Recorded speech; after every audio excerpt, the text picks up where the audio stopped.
So, so here's the thing that's been sitting on my chest like bad sushi. Every revolution in human history promises you something brand new, and not a single one of them delivers it. Not one. New leaders, new flags, new constitutions, new we are not like those before us energy. And then within a decade, a year, a week, they're speaking in the exact same emotional language as the people they just overthrew. The tyrant becomes a new tyrant. The martyr gets a new face. The betrayed people are betrayed again, just by someone wearing the revolution's t-shirt instead of a crown. And nobody talks about this, like actually talks about it. Not in a here's a fun history fact way, but in the this should bother you a lot more than you think it should way. Because here's what's crazy. If you dropped me blindfolded into almost any revolution in human history, any country, any century, any language at all, and gave me 60 seconds to look around, I probably couldn't tell you where I was. I couldn't tell you about the politics, and I may not even recognize the flag. But I know who the tyrant is. I'd know who the martyr is. I'd know who's standing on a box telling everyone that history has finally been corrected. Not because I know the history, because I already know the story. I've seen this story before. We have all seen this story before. 100 times in 100 different costumes. That should freak you out a little. I know it freaks me out. Because if the new thing keeps needing the old story to make sense to people, is it actually new? Or is it just the old story wearing a disguise good enough that everyone agreed to call it a revolution? So here's where it gets useful, whatever you make. Because this isn't a history video pretending to be a storytelling video. This is a storytelling problem wearing a historical costume. Every creator who's tried to write a revolution, a rebellion, a coup, a empire has finally fallen arc, the book, game, show, doesn't matter. They run face first into the same wall and don't quite realize why the revolutions feel hollow. And the answer is almost always the same. They write a revolution that invents a brand new moral language from scratch. And audiences don't believe it for a second, because that's not how it actually has ever happened. Not once. So here's some bad advice that's been floating around every how to write a rebellion arc video on this platform. And I want to be specific because vague criticism is useless. The advice is basically this. Show the old world as bad. Show the new world as good. Contrast them visually and scene. Old regime wears black. New one wears white. Old regime has a crown. New one has, I don't know, a clenched fist logo, a raised torch, something? Stars? Anyway, and that's supposed to be the whole storytelling engine. Visual contrast equals thematic depth. It's not. It's the laziest possible version of show, don't tell. And it produces revolutions that feel like ad campaigns instead of upheavals. And people mess this up. They think a revolution's legitimacy comes from how different it looks to what came before. And that's backwards. So backwards. Because in real history, and in every piece of fiction that's ever nailed this, legitimacy comes from how familiar it feels while claiming to be different.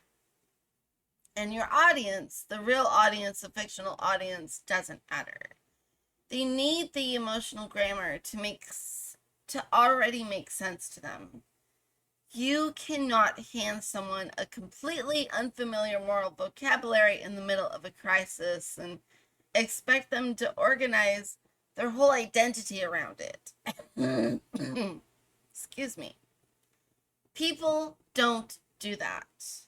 They've never done that. Not in France, not in Persia, not in a Reddit thread about a game studio's PR disaster. So, what ends up happening is creators write a revolution where the new ideology is genuinely, structurally new. New gods, new laws, new logic. And it reads as fake. Not because it's badly written necessarily, but because it violates something true about how humans process massive change. And then you end up with readers or viewers going, I don't buy that anyone would follow this. And the creator has no idea why, because on paper, the new system is better. It's more just, it's more logical, it solves the old issues. Doesn't matter. Humans don't follow that logic. They follow the emotional shape of the story, and if the shape is unrecognizable, well, they don't trust it, no matter how morally correct it is. I did this. I'm going to be honest about it because pretending I've never screwed this up would be the exact kind of fake authority I hate when other people do it. I wrote years ago an early draft of something, never finished it, don't ask. A rebellion against a corrupt council. I was so proud of myself for making the new government completely different from the old. Different structure, values, everything. And it read like space. A vast, empty space of nothing. It read like a wiki entry for a government that never had to convince a person to believe in it. There was no through line. I hadn't given the reader anything to recognize. I basically erased everything except of it. Instead of inheriting it. And the whole thing went dead on the page. I didn't understand why until way later, honestly, until I started doing digging into how real revolutions talk about themselves. And that's the thing. Real revolutions don't erase the myth. They steal it. So let's actually look at this, because the examples make the pattern impossible to not notice. And I don't know why this is a thing, but once you see it, it's something you can't stop seeing everywhere you look. So take the American Revolution, for example. This is the one people get wrong constantly because the founding myth version makes it sound like brand new philosophical invention. We hold these truths, Enlightenment ideals, a fresh political vision. Except, and this is where it falls apart, if you actually read what the colonists were saying at that time, they weren't claiming to invent new rights. They were claiming the king had violated English rights. Rights they already had. Rights they'd already been telling themselves they possessed as Englishmen for generations. The whole pitch of the early revolution wasn't, let's build something the world has never seen. It was, you took something that was already ours and we want it back. That's not a new story. That's the founding fathers didn't sell revolution as invention. They sold it as recovery. And it worked. Because nobody had to be convinced to fight for something they believed was stolen from them. You have to convince people much harder to fight for something they never had. Which, well, even the framing of "we hold these truths to be self-evident" is doing the same trick at a deeper level. It's not saying, "here's a new idea, please consider it." It's saying, "you already know this is true. Deep down, we're just saying it out loud." That's not persuasion. That's recognition. That's the exact same move a good ghost story makes when it convinces you that you always kind of believed in ghosts. You just never said it out loud. See, revolutions don't introduce new truths. They unlock old ones. Or, at least, that's the story they need you to believe, whether or not that's true. Now, flip to the French Revolution, because this is where the pattern gets comically obvious. And nobody talks about it. At least this part of it. See, revolutionary France didn't just overthrow the monarchy. They tried, quite literally, to overthrow time itself. New calendar, new months, decimal time. They renamed the days. Like, that's how deep the "we are inventing something completely new" went. And what they did with religion, oh my god. They didn't abolish the architecture of worship. They rebranded it. Like Notre Dame got turned into a temple of reason. See, they didn't remove the concept of the sacred. They just swapped out what got to sit in the sacred chair. Saints became martyrs of liberty. Sermons became civic festivals with basic identity emotional choreography. Precisions, sacred language, symbolic sacrifice. A crowd needing to feel something bigger than themselves. I could be saying this name incorrectly. Give me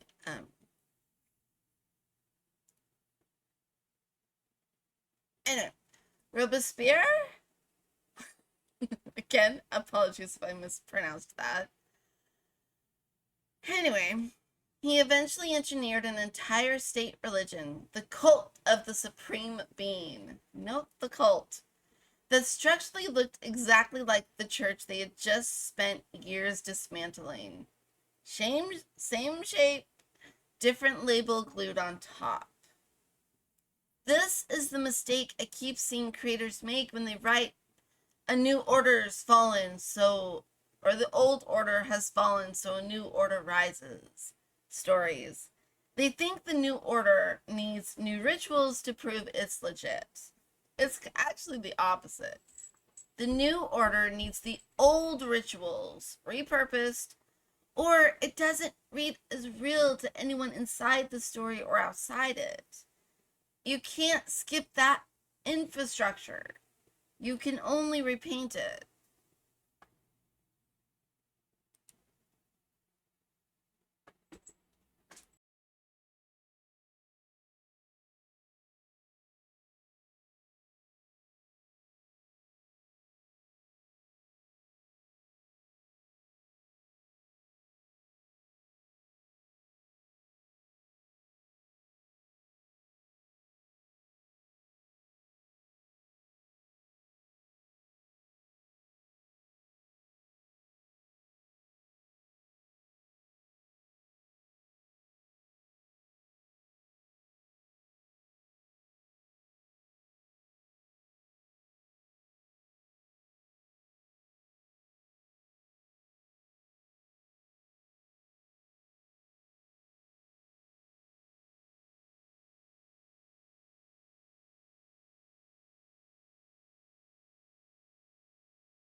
Okay, but here's where it stops to being okay. We get it. Humans are predictable.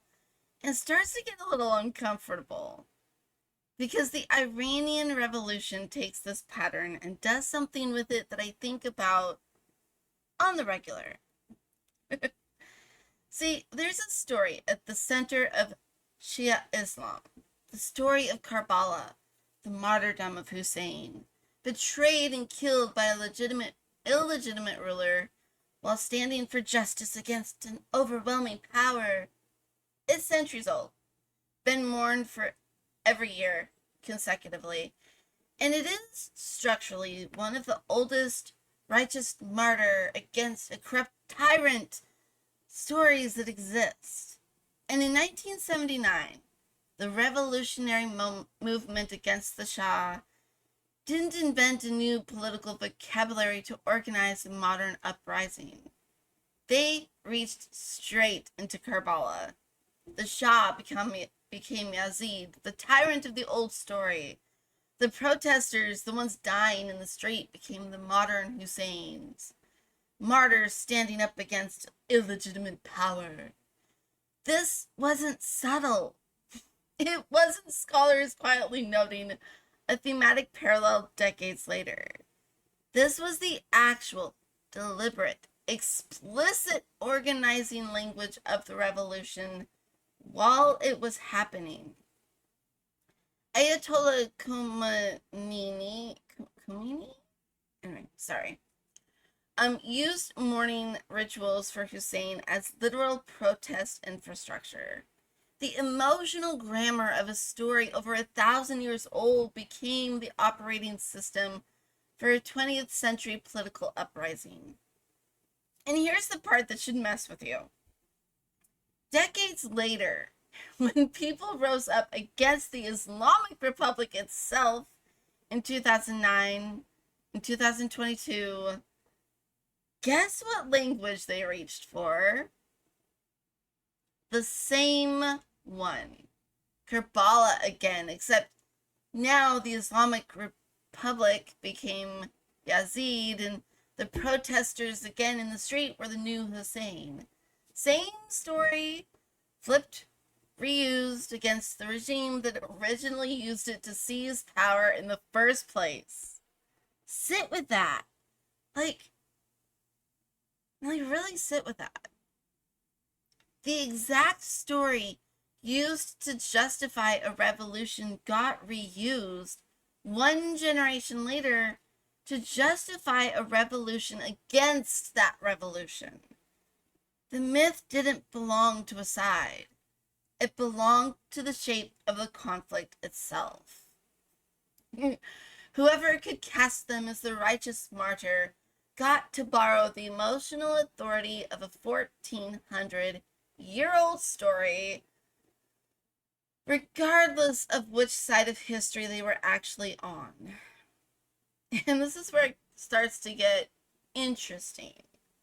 In a wait, so nothing is, so revolutions aren't real kind of way?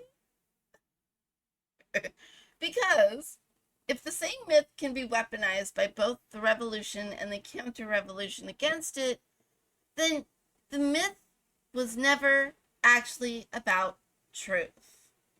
It was never about who was righteous. It was a container, an empty, incredibly durable, emotional container that anyone in a position of moral crisis could pour their cause into and instantly borrow centuries of accumulated trust. That's not a coincidence. It's not a one-off. It's, I think, the actual mechanism by which humans process the words, "This is unjust and must change." See, we don't invent new containers. We've refilled the old ones we've already have lying around. And about that, I kind of want to push on this a little more because I don't think I fully landed on it yet. See, it's not just revolutions reusing old stories like it's because it's convenient, like it's a shortcut and a lazy PR move. I think it's something closer to necessity. I think A completely unfamiliar moral framework is functionally impossible to organize millions of frightened, uncertain people around in real time. You can't onboard a population into a brand new emotional operating system during a crisis. Crisis is the moment people regress to the deepest, most recognizable patterns they have. So, of course, revolutions borrow. It's not a flaw in the revolution, but it might be the only way a revolution can happen at all. Which is kind of an uncomfortable thought if you let it finish. Because it means this has never been done before is basically not true about revolutions at the moment they're actually succeeding. See, the revolutions that succeed are fluent enough in the old stories to make people feel like they already understand what's going on. The ones that fail, a lot of the time, fail because they tried too hard to be new and relative. Which brings me to Animal Farm. Because Orwell basically wrote the revolution that I've been describing decades before anybody was doing think pieces on narrative continuity in revolutionary moments. See, the pigs overthrow Farmer Jones because he's a tyrant. Fine. Clean revolution, sympathetic cause. Animals generally could have been mistreated. And then, and this is the part that people reread as an adult instead of as a 14-year-old assigned to it in English class. It tends to make them, well, rethink things.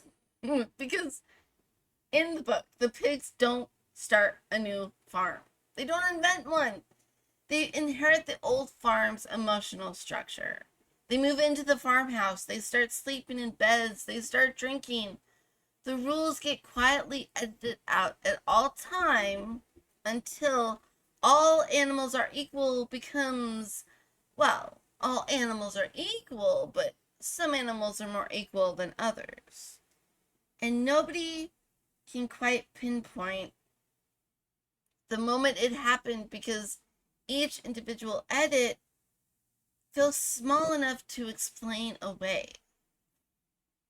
That's the thing I've been describing this whole time. Except Orwell does it on purpose as commentary, instead of it just accidentally happening the way it does in real history. The pigs don't become tyrants because tyranny is inherently attractive. They become tyrants because the shape of farm with a ruler at the top never got dismantled. They simply removed the man. They kept the throne. And once the throne exists, something is going to sit in it eventually. Because animals, like real people, have already been trained culturally to expect a throne to be occupied. The revolution changed who? It never changed what or touched what. And it's what annoys me when people teach Animal Farm. They treat it like a story about communism and about one particular 20th century ideology going wrong. It's not. It's about any revolution that removes a person without removing the position that person occupied in everyone's understanding of how the world works. You could set this exact structure in a fantasy kingdom, a corporate office, a fandom, a group chat that overthrows its toxic members and then slowly becomes as toxic under new management. The shape doesn't care what the genre it's wearing is. And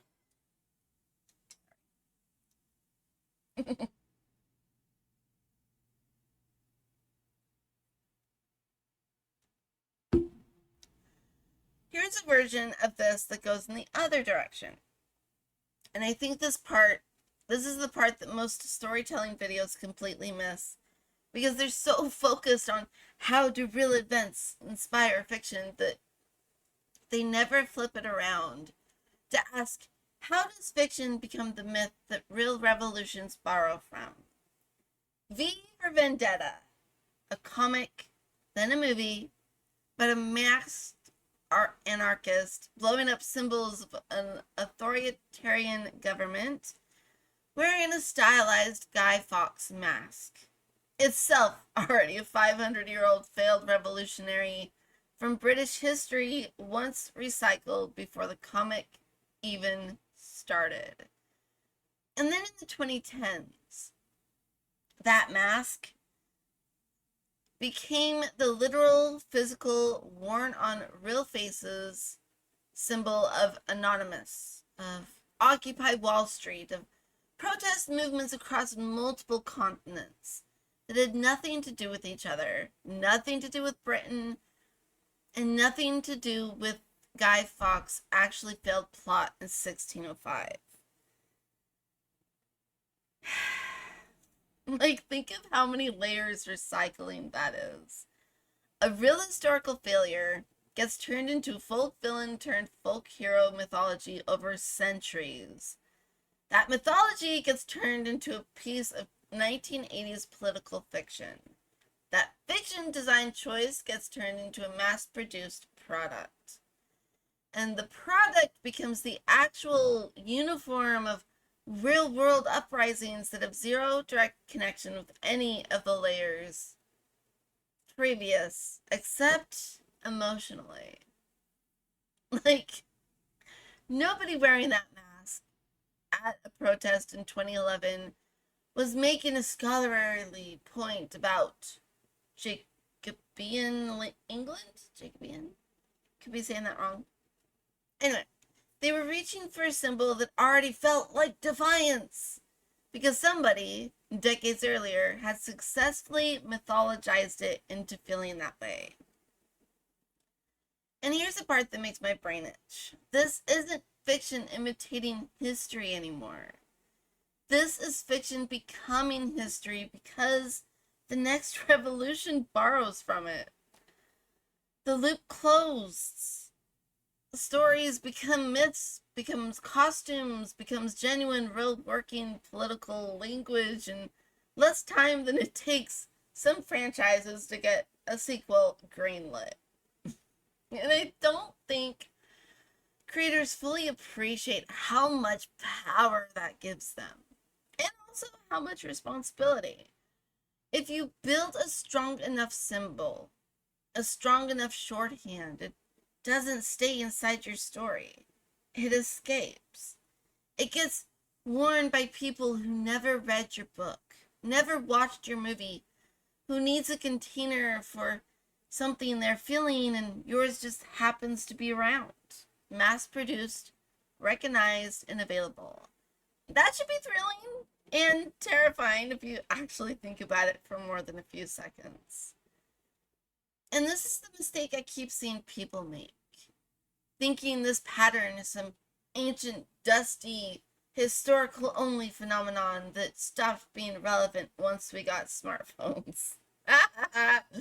No, it didn't stop, guys. It got faster. Smarter. Because every single online movement, every fandom uprising, every platform exodus, every we're leaving this app for good moment develops the same architecture within days or hours. There's a tyrant, a CEO, a mod, a studio exec, an algorithm change that's treated like a degree from on high. There's a martyr, usually whoever got banned first, demonetized first, publicly humiliated first for the cause. Then there's the betrayal language. They don't listen to us anymore.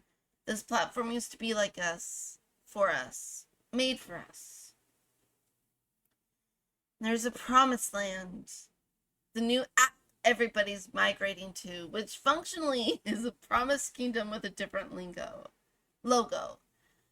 There are sacred symbols, hashtags, specific phrasing, memes that become almost memorable. Repeated with the exact same reference, a chant gets repeated within an actual religious procession. None of these movements sat down and consciously decided, let's build a mythological structure. It happened automatically, instinctively, because it's the only emotional architecture humans actually know how to build a movement out of. You cannot organize a leaderless internet uprising around a spreadsheet of grievances. You need a martyr. You need a villain.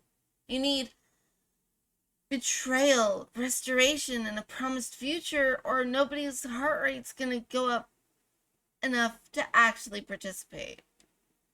Like, the people running these movements almost always insist loudly that this is something genuinely new. New platform, new generation, new rules. This has never happened before. This is different. But it's not different. It's the same software running on newer hardware. I've watched and observed, like, at various points, like online call out movements that had a martyr, a villain, a betrayal narrative, and a promised restoration resolve in 72 hours, and within a month, the new community that formed from it has its own internal tyrant figure in martyr controversy. See, the story didn't end. It just found a new place to keep telling itself.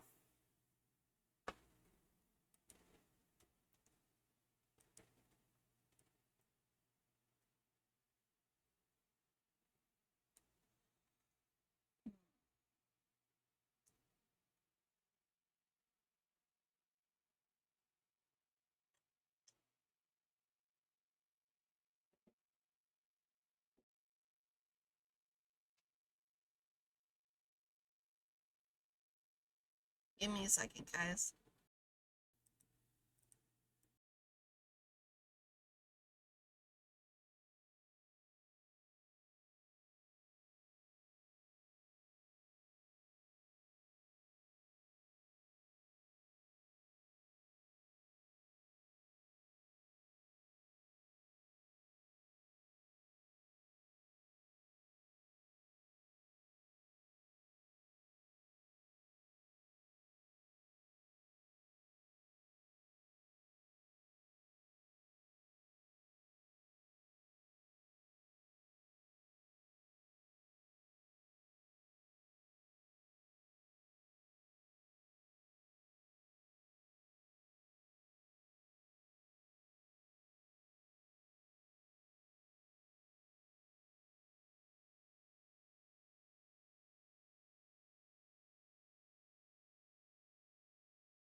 Sorry, guys.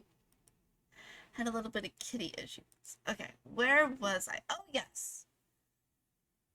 So I want to talk about games specifically for a second, because games are the one medium where you can't just describe this pattern. You actually have to let the player live inside it. And most narrative designers get this wrong in a way that's almost diagnostic.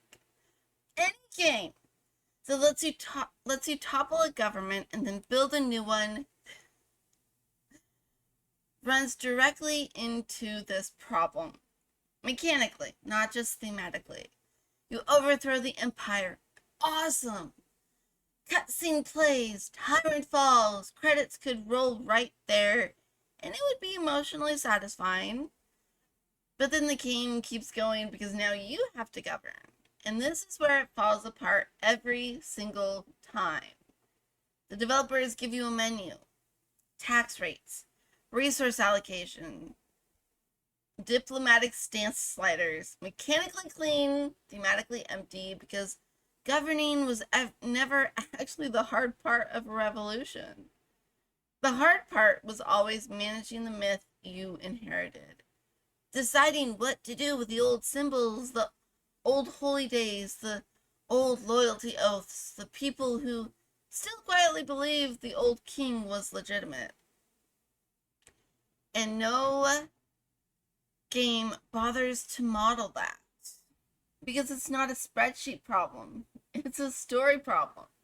And most studios don't know how to turn what myths do you keep into a mechanic, and so they skip it and give you tax sliders instead. The games that really nail this, and there aren't many out there, are the ones that force you to make decisions about symbolism, not policy. Do you execute the old ruling family publicly, turning them into martyrs for a future counter-revolution? Or do you let them live in exile, where they become a rallying myth of their own from somewhere off screen? Do you keep the old religious holidays and just rename what they're celebrating? Or do you ban them outright and generate a resentment that outlives your entire regime? That's the actual revolution. Tax policy is just the administration. The myth management is the story. And it's the part almost everyone building interactive narratives around quietly avoids because it's harder to code than a slider. And here's the thing that's genuinely wild about interactive storytelling specifically. A player who topples a government in a game and then builds something that feels completely disconnected from the old regime almost always reports the ending as feeling hollow, even when they don't know why.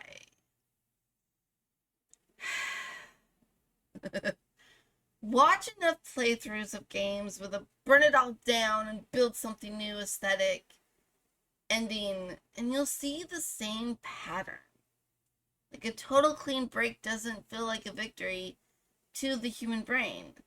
It feels like erasure, and erasure doesn't produce catharsis. It produces a hollow, that's it? And this is where it gets weird for streamers and let's play culture too. Because you can watch this exact discomfort happen in real time. Like, you'll notice with those endings, the chat goes quiet right after the final cutscene, and then someone finally types, "That felt empty," without being able to explain why, and 3 other people like it or agree immediately. That's not a writing failure people can name. It's a structural failure they can only feel. The revolution succeeded, and nothing was inherited. And human brains apparently don't know how to file that away as satisfying, no matter how just the outcome was on paper. And I don't think this is just a revolutions are dramatic, look how spicy history is observation.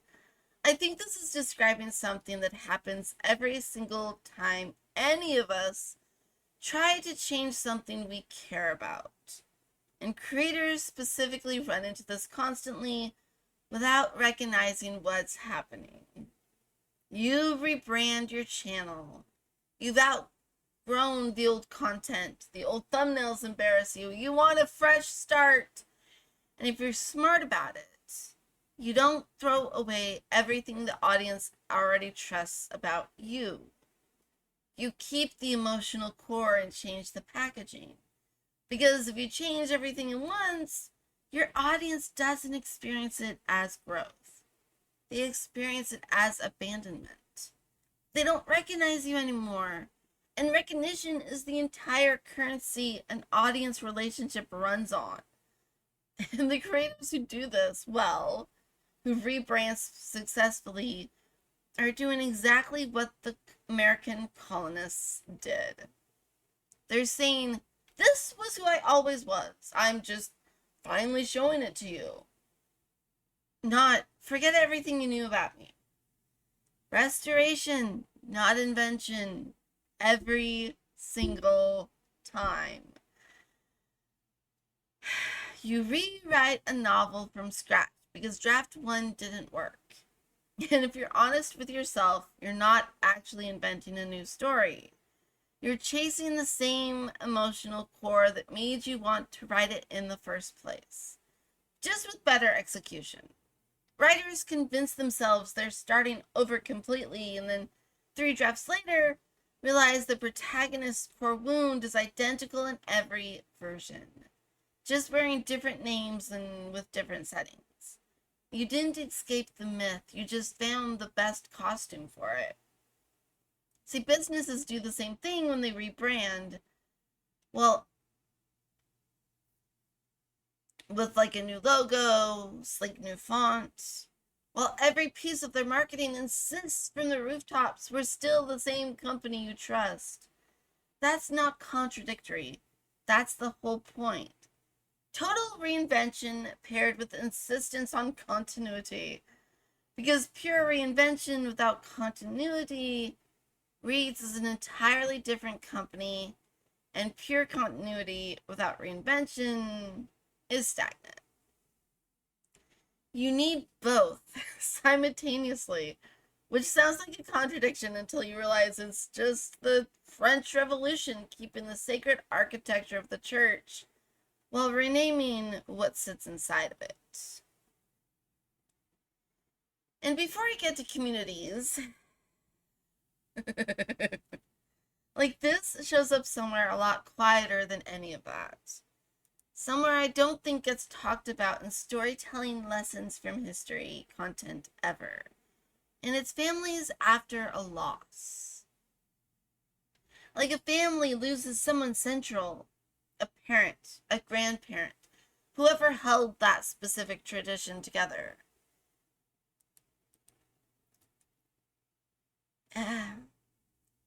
And the person left behind, or the people left behind, don't usually throw the tradition out. They keep the shape and change who's inside it. Somebody else starts cooking the same dish on the holidays. Badly at first, but corrected every year. Not because the dish matters, but because the shape of the ritual is the only stable thing left standing, while everything else about the family has changed permanently. Nobody sits down and says, let's preserve the emotional function of this tradition, even though the person who gave it meaning is gone. They just do it instinctively, the same way a revolutionary government instinctively keeps the church building and just changes what happens inside of it. Grief doesn't invent new rituals very often. Grief inherits the old ones and quietly repoints them to a version of the world that no longer technically exists, which is either the saddest thing or the most hopeful that I've said this entire video. And honestly, I go back and forth depending on the day. Communities that split, like in fandoms, basically on every online space eventually, they almost never split because one side wants new and the other wants old. They split because both sides believe they're the legitimate continuation of the original thing. Both think they're the heir apparent. Both sides use the founding language of the community to justify why the other side betrayed it. It's Karbala again. It's the martyr versus tyrant architecture, except the empire being fought over is a Discord server with over 4,000 members, and an inside joke from 3 years ago nobody outside the community would understand. Same shape, different stakes. Doesn't matter. The story does not care about scale. So let me explain why this matters beyond governments and group chats, because franchise reboots do the exact same song and dance, and it explains basically every internet argument you've ever seen about a soft reboot versus a hard reboot. And nobody frames it that way. But still, same old. Every studio that reboots a legacy franchise faces an identical problem that a new government faces the morning after a revolution. How much of the old mythology do you keep? And how much do you throw out? And they get either the number wrong and the audience revolts instead of thanking you for a fresh start. But if they do it too faithfully, people will call it a soulless retread wearing a new coat of paint. All the old symbols with none of the thinking. A temple of reason that's just a church with crosses swapped out for torches. Reboot too aggressively and people call it betrayal, erasure, a completely different thing. Which is the same accusation leveled at every revolutionary government that moved too fast, too far, too disconnected from what people already recognized as legitimate. The animators, the writing rooms, the game studios doing a reimagining or running the same French Revolution's calendar experiment over and over, and about as often. Well, the audience tends to reject the new calendar and quietly goes back to recounting the old way. And this is a mistake I see executives make specifically. They think the audience backlash is a reboot about quality. Sometimes it is, but a lot of the times it's not a quality problem. It's a myth inheritance problem. The story could genuinely be well crafted, well acted, ambitious, and still get rejected. Because the emotional throne got left empty, or worse, got occupied by someone the audience was never given a reason to trust. The way they trusted the original. You can't have better writing than the original and still lose. Because better is not the metric being applied. Recognition is the metric. The audience wasn't voting on craft. They were voting on whether this still felt like the thing they already believed in. Wearing new packaging, or whether it felt like a stranger who stole the name. Which is why the reboots that actually land, and there's not a lot of them, they tend to do the exact thing that Karbala did. The American Revolution did. They don't claim to be something new. They claim to be restoring something the audience believed was already theirs. That got taken away, corrupted, or forgotten by whoever was in charge last. We're bringing back what made this good.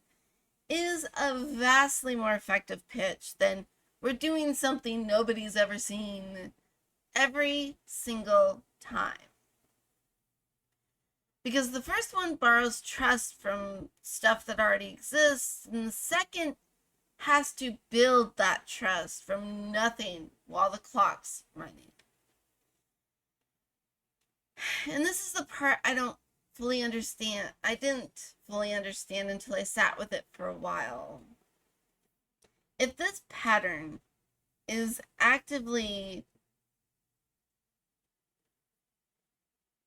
honestly this consistent, across empires and comics and Discord servers and revolutions that actually toppled the kings, then maybe this whole idea of totally new is a myth we tell ourselves about ourselves constantly.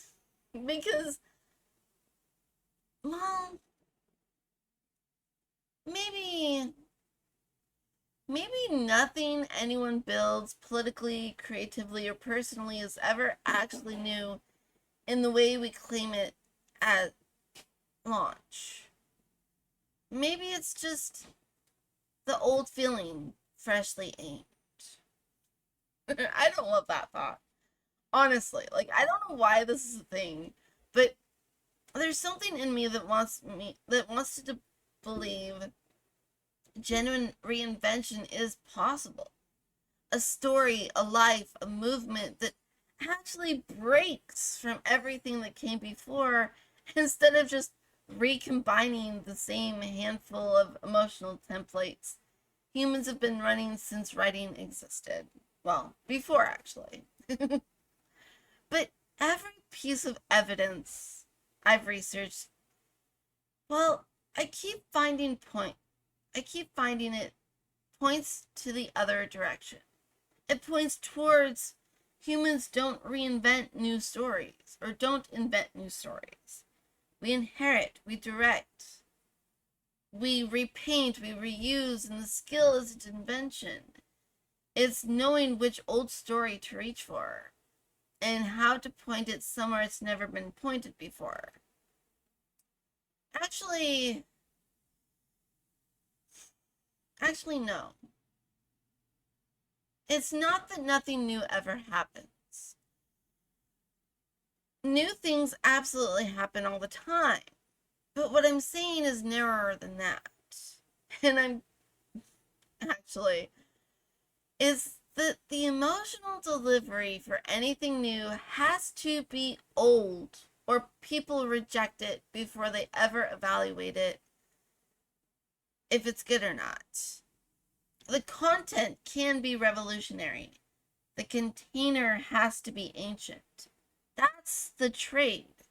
Every single time in every domain I've looked at.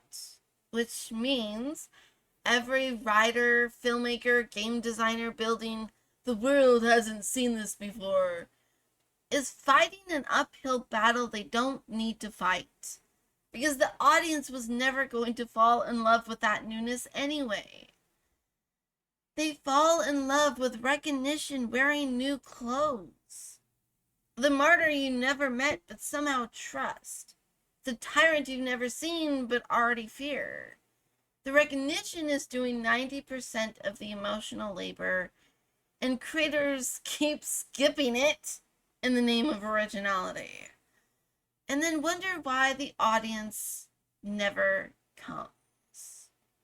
And if they do, they say it's boring. Sorry, that came out wrong. I don't mean it's boring exactly. I mean it's humbling in a way I wasn't expecting when I started pulling this thread. Because it means the drive to preserve emotional continuity isn't a weakness people fall into when they run out of imagination. It's closer to a survival instinct, actually. Like it's the same instinct running underneath a revolution, a rebrand, a reboot, a family finding a way to keep someone's recipe alive after they're gone. Same mechanism, different stakes. Don't care. And this is where it matters, actually, for anyone writing historical fiction, biopics, or anything inspired by real events. I don't think creators specifically think about this lane enough. The mistake people make writing this kind of story is assuming accuracy is the thing that makes it convincing. Get the dates right, the clothing right, the political timeline right, and the audience will believe it. And that's not nothing.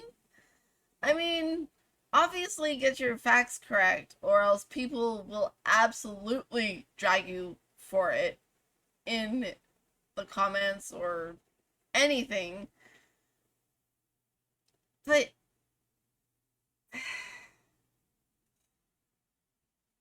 the thing is accuracy isn't what makes a historical revolution land on a page or on a screen. What makes it land is whether you understood which old story your revolutionaries think they're living inside while it's happening to them. Real people caught in historical upheaval weren't experiencing dates and treaties. They were experiencing betrayal, restoration, martyrdom, promised futures. And if your script skips that and just marches through the historical facts in order, you're going to get a documentary reenactment with just better lighting. Not a story.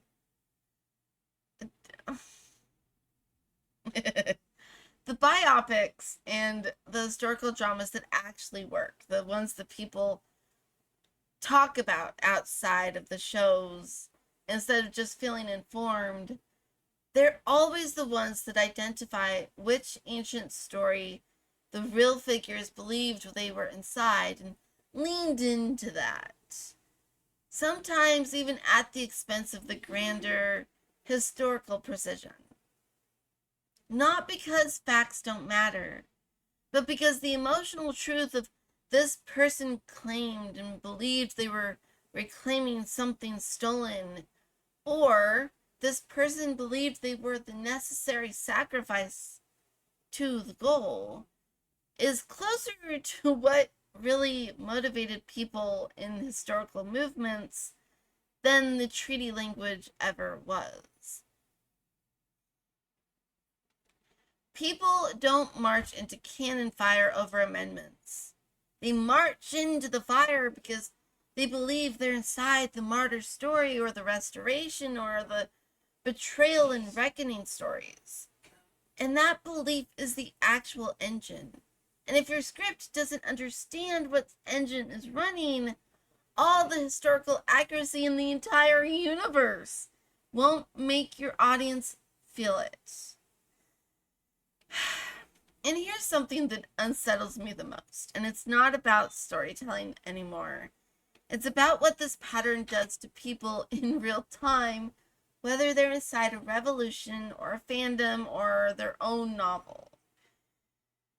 If humans process massive change by reaching for old stories instead of building new, that means that every genuinely new situation gets forced into a shape it might not fit. The Shah was not literally Yazid. He was a 20th century monarch with 20th century problems backed by 20th century geopolitics. And reducing him to the new tyrant of an ancient martyrdom story is emotionally satisfying and also a distortion. It simplifies a genuinely complicated situation into a container built for a completely different century. And once people are inside that container, they stop evaluating the actual present day situation in its own terms, because the myth is already telling them how to feel before they've finished thinking it through.